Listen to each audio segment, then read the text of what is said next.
අයිබෝවන් පොඩි අයිටම්යක් ගෙනවා මේ නිවාඩු දවසේ අපේ ඊයේ පාර එනකොට දැක්කා මැටි බාණ්ඩ මැටි වලින් එක දේවල් හදලා විකුණන තැනක මැටි කුරුළු දේවල් හදලා තියෙනවා. ඒකෙන් අපි එකක් ගෙනාවා අපේ ගෙවත්තේ උරස්ස ගහේ එල්ලන්න කුරුල්ලන්ට නවතින්න නවාතැන් පොලක් විදිහට හදාගන්න.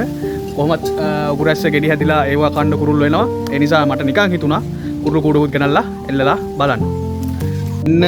මේක තමයි අපි ගත්ත කුරුළු කූඩේ මැටි වලින් හදලා තියෙන.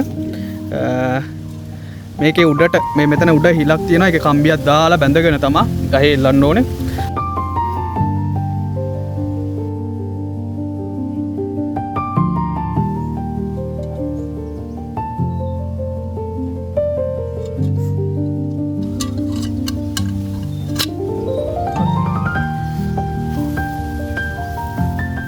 කුරුළු ගයක්.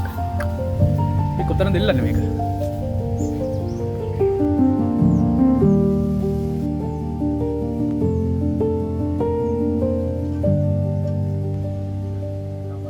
ඔන්න අපි කුරුළු කූඩේ එල්ලනවා.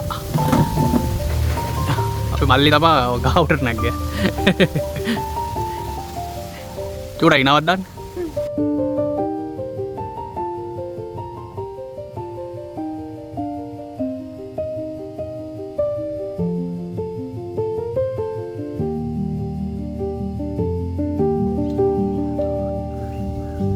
මෙන්න අපි ගෙනාපු